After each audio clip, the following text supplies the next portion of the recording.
words we use matter. If we're using language that is stigmatizing or hurtful or labeling, it gives people the wrong message. What we've looked at through research actually is that individuals that are labeled as addict think of themselves as that and they become that label. So we've changed the language to say a person with a substance use disorder, a person in recovery, which is how I introduce myself as I'm a person in long-term recovery. The labeling that's happening has been really harmful, and so even with the medical community, we need to make sure that doctors treat people with dignity and respect, as well as, law enforcement and other areas. So if we stop labeling people by saying that they're addicts or they're junkies. Patty McCarthy is the Executive Director of Faces and Voices of Recovery, a leading grassroots recovery advocacy organization in the United States. Her professional experience covers the spectrum of prevention, treatment, and recovery. Patty served as Deputy Director of SAMHSA's BRSS TACS initiative at the Center for Social Innovation, and she served for a decade as the Director of Friends of Recovery Vermont, a statewide recovery community organization promoting the power of long-term recovery to improve the health and quality of life of Vermonters. Patty has been instrumental in the development of a national accreditation for recovery community organizations and in the development of peer support standards. She's designed and facilitated training on topics such as ethics and boundaries, recovery-oriented systems of care, peer volunteer management, and peer recovery coaching.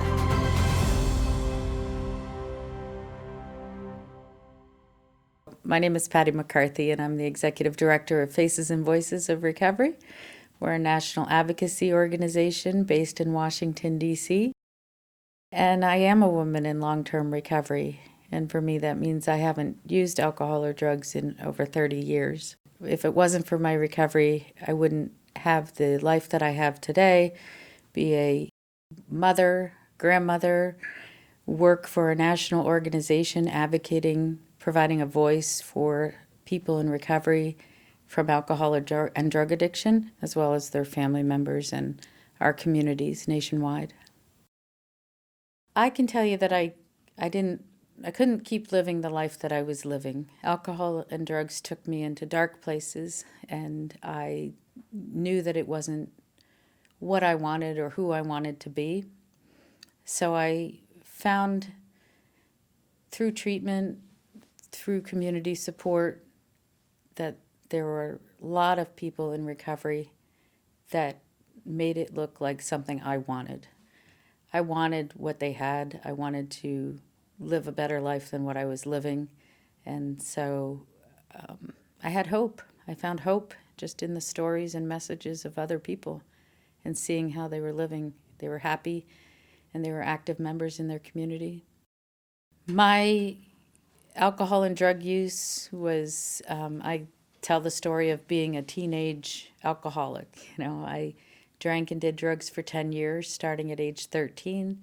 I found myself going to residential treatment 3 times before I graduated from high school, and it was not an easy road to get the help that I needed. But once I got connected and knew about what resources there were and fully engaged in treatment, I know that I learned a lot.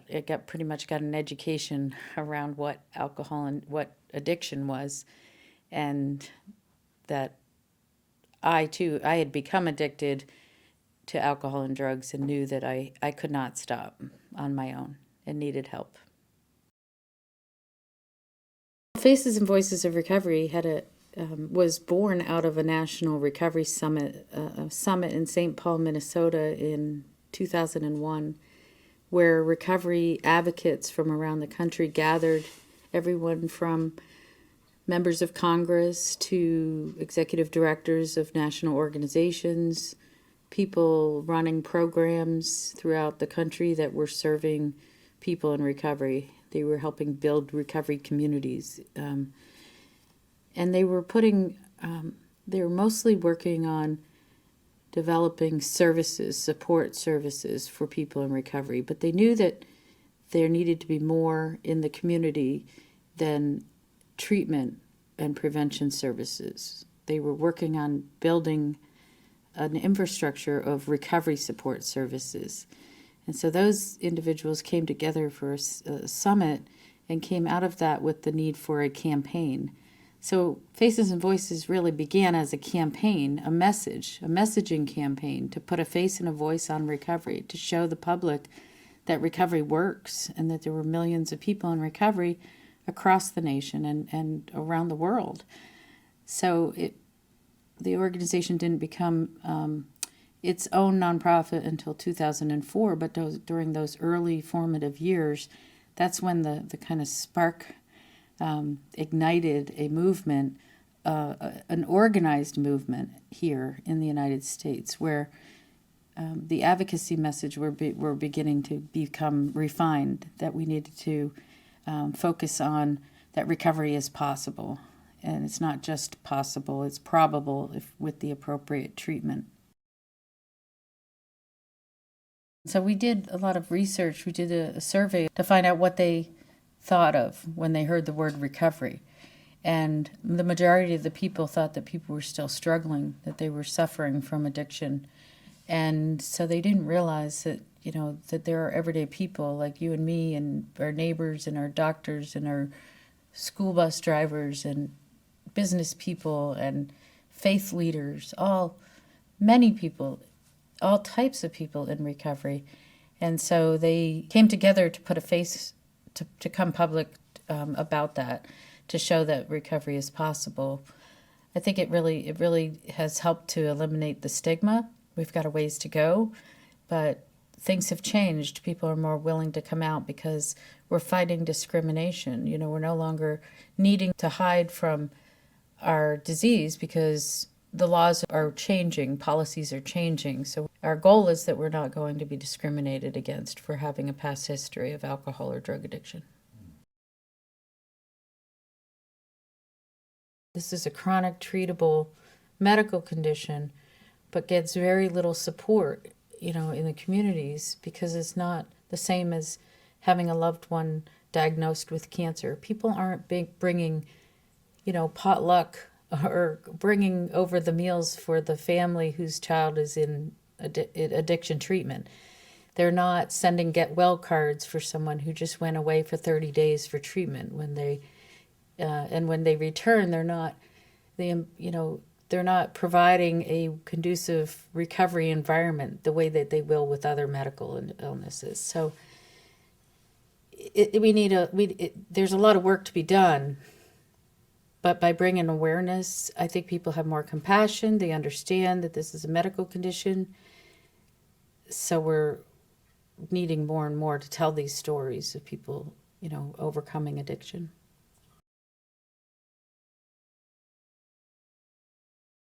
There's a lot that we can do. We do recovery messaging training. So we train community members how to tell their story in a positive way, that in case they're talking to the media, if they're at a town council meeting, if they are advocating for a loved one, how to use it in a positive way and to focus on the things that help them in their recovery the most.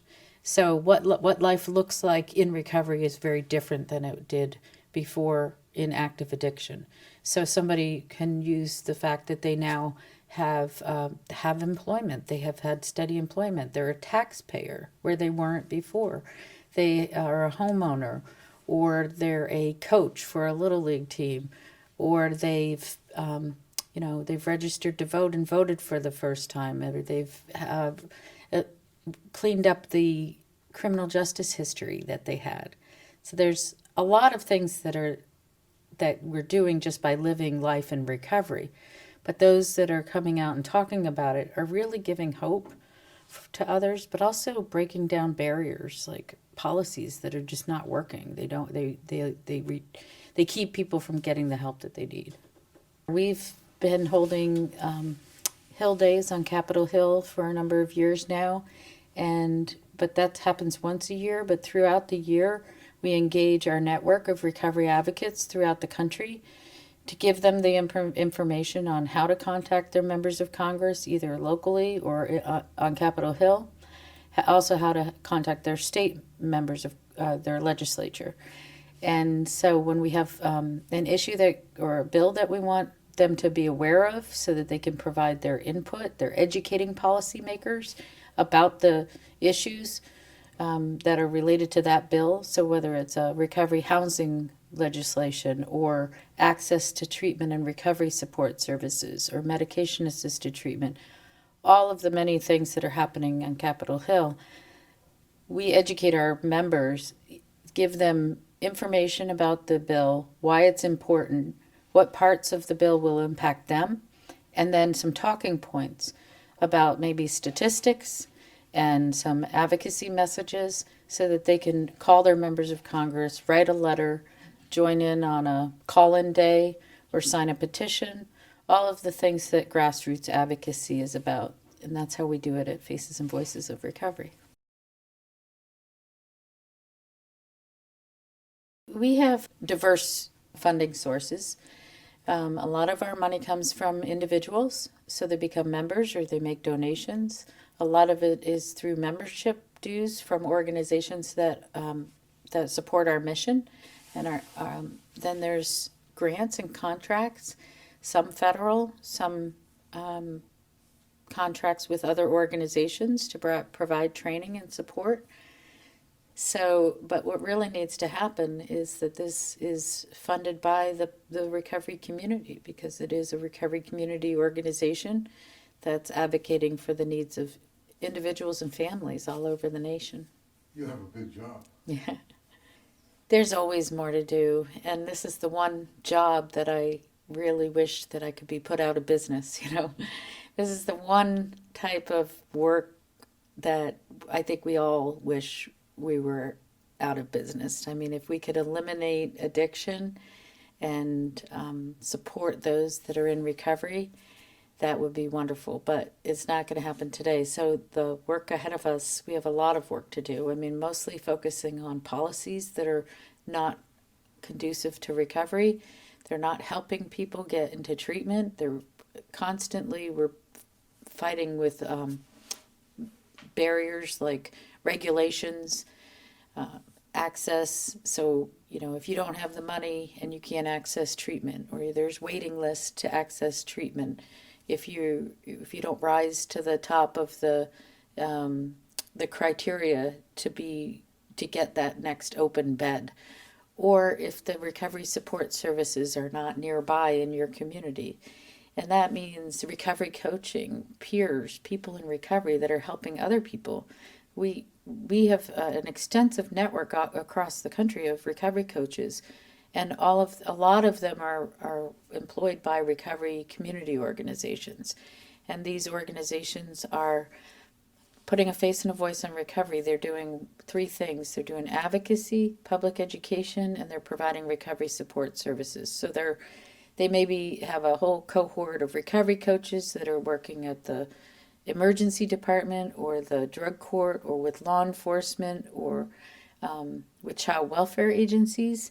And so what we really need to see happen is that field, our field of recovery support, is elevated, that it's just as important as treatment and prevention, and that means in funding as well. So we've seen a lot of change. Congress is paying attention to recovery support services as part of that continuum, a comprehensive continuum of care.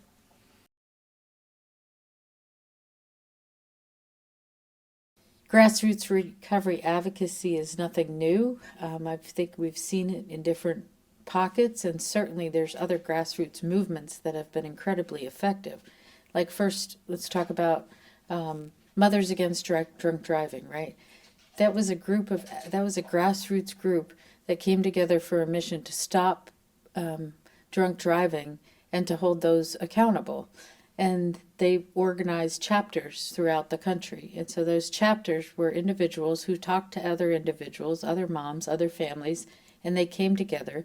And those chapters grew, and they all fed into the national movement. And that's what this grassroots advocacy movement is about. It's starting at the local level, getting people together who care about this issue, talking with other people, forming a coalition, forming an organization or a chapter, and then feeding into a national agenda.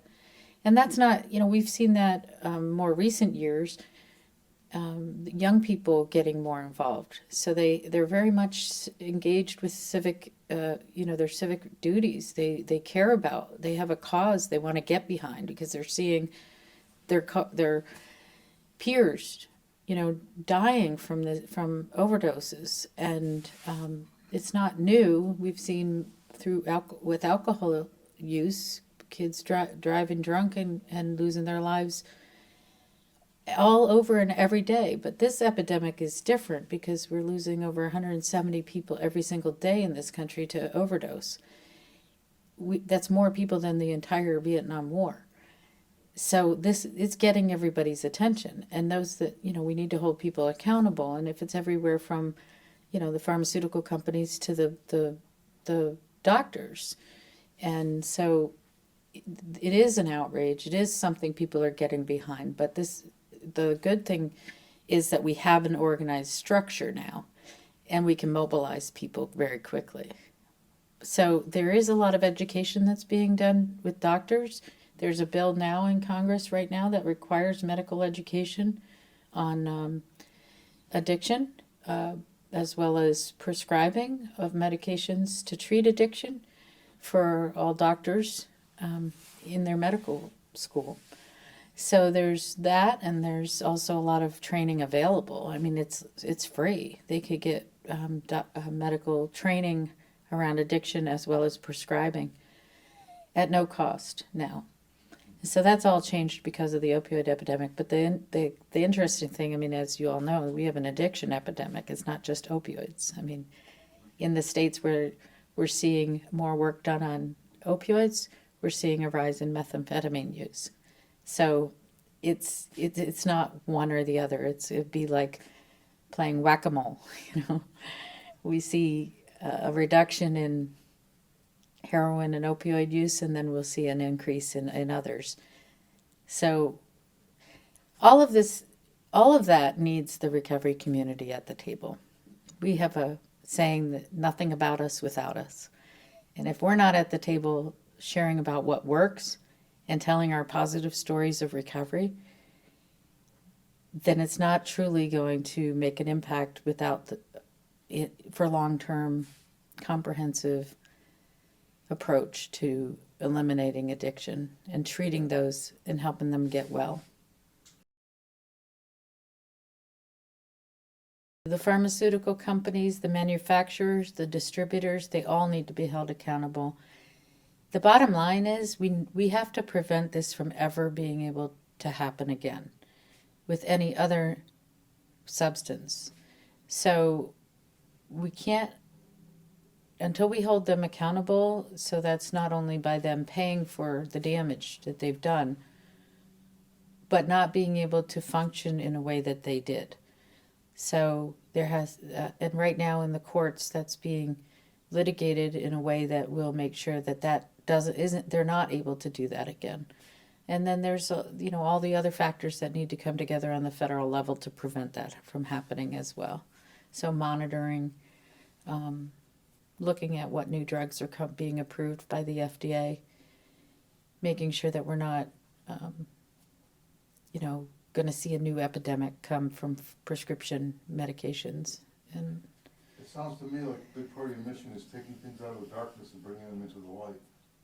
That's a good way to look at it. We take things out of the darkness and bring them into the light. Absolutely. It's about showing a positive path forward. So whether it be with legislation or telling our stories or creating a new program or passing a law that removes barriers, it's all about shedding a positive light and a positive path forward. We talk about recovery-oriented systems of care, and that means that no matter what door you walk in, you will have access to or find the promise of or the hope for recovery, and that you're not going to be set up for you have to go through this and then you have to go through that. Oh, you're not eligible for this, or you have to do this before you can do this. That it's, and that includes the family members. And it also means that we honor all pathways of recovery. There's not one pathway of recovery. It's not one size fits all. This is this disease does not discriminate against, it's all people, all walks of life. So we see a very active Native American recovery advocacy movement. We see a Latino recovery advocacy movement. We see young people joining together. And so I think Faces and Voices, what we try to do is bring all that together and welcome everybody into a big tent, because we're all part of the solution.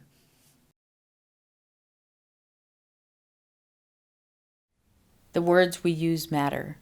If we're using language that is stigmatizing or hurtful or labeling, it gives people the wrong message. What we've looked at through research actually is that individuals that are labeled as addict think of themselves as that, and they become that label. So we've changed the language to say a person with a substance use disorder, a person in recovery, which is how I introduce myself, as I'm a person in long-term recovery. The labeling that's happening has been really harmful. And so even with the medical community, we need to make sure that doctors treat people with dignity and respect, as well as, law enforcement and other areas. So if we stop labeling people by saying that they're addicts or they're junkies, people think that that's what they are. That's all they're ever going to be, if we can't give them the hope that they're person first. So person first language is really important.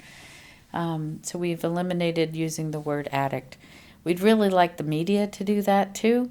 So often you see articles where you say, recovering addicts, giving back in their community. Well, it's a positive story, but it's the wrong message. These are people, they're community members, they're everyday people, and they're doing what's right, and they're doing the right thing in their community. If we just say community members in recovery giving back, it will change the way we look at things, and it will help to eliminate the stigma that we face. Publicly, we should be able to talk about ourselves as people in recovery. If we can talk about ourselves as people in recovery, we can be the same as a person in recovery from cancer or recovering from an accident. We're in recovery.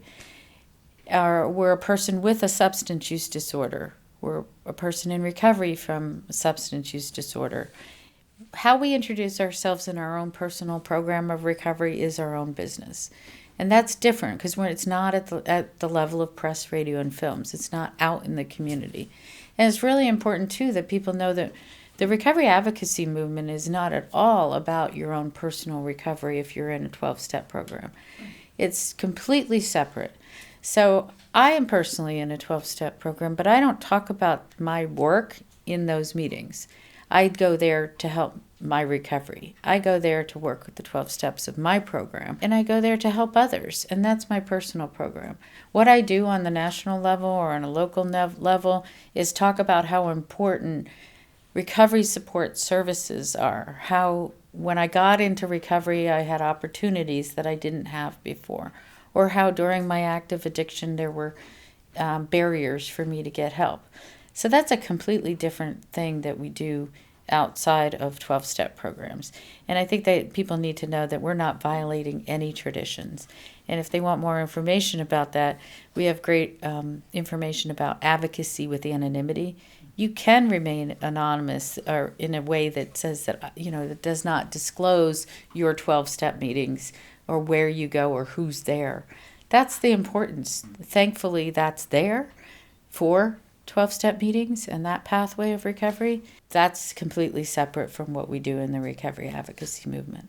So often what people think of, because it's what they know, they've heard of, are 12-step pathways. But there are so many other pathways. There's smart recovery and many other pathways and support groups.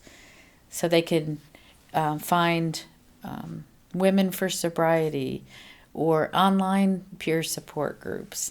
There are active recovery communities. So they're physical, active gyms and adventure-based recovery, as well as faith-based recovery. So there's like a group called Celebrate Recovery. So these are national and sometimes international in some cases. And so there are so many pathways. And we have to remember, too, that there's a large harm reduction movement. So not everybody is going to say that identify as a person in recovery, but we're supporting them just as well by giving them opportunities to find wellness, stay healthy. If you're going to use, here's some ways to stay healthy. We don't want you to overdose. We want that door to be open to you when you're ready. If you choose to enter treatment, if you believe you need it, but for now we just need to keep you alive, because people don't get recovery if they're dead. I think that it limits us if we stay in our closed peer groups and not see ourselves as an active member of the community. I'm part of a family. I'm part of a neighborhood.